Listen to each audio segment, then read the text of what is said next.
Together for a period-friendly world haiba thimda World Menstrual Day ki thauram ngasi Lions Club of Imphal Golden Pride na Zenimski OBGYN Department ki Gynecology and Oncology Unit amadi RM School Kwakaithil Haino Khongnembiga khusamnana sintuna school asida pangthokre.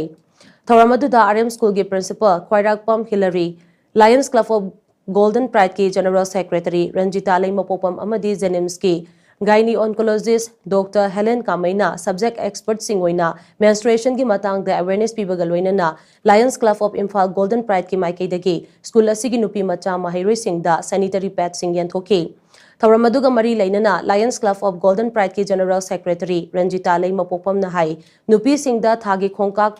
lakpa matamda menstrual hygiene haibasi yamnamak mathau tai masi stigma ama oina loba yade maramdi thagi khongkap lakpa haibasi mahosana nupi singi hakchangi oiba awonba amani thagi khongkap lakpa matam haibasi nupi singi oinadi awaba matam amani adubo masida nupi oibi singna ahenba section thorang lokhatpagi tangai fadaba lei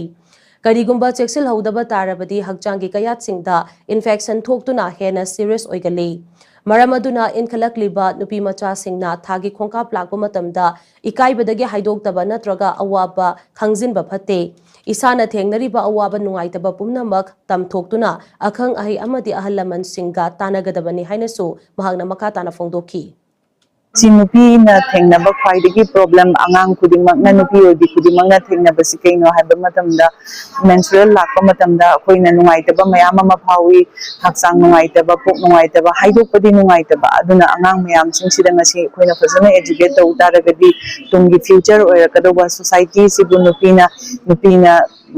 habidi family ma run tauba society ma run tauba da nupina important oiba role ama lobani nupi singse akoina personal hygiene fazana maintain tauba menstrual hygiene fazana tau taragadi maki tungda lakadoriba nupina naganba laina female gi reproductive infection adagidi sigi infertility mayam singsidagi ngakthokpa ngamnabagi damakta koina awareness program asi pijaban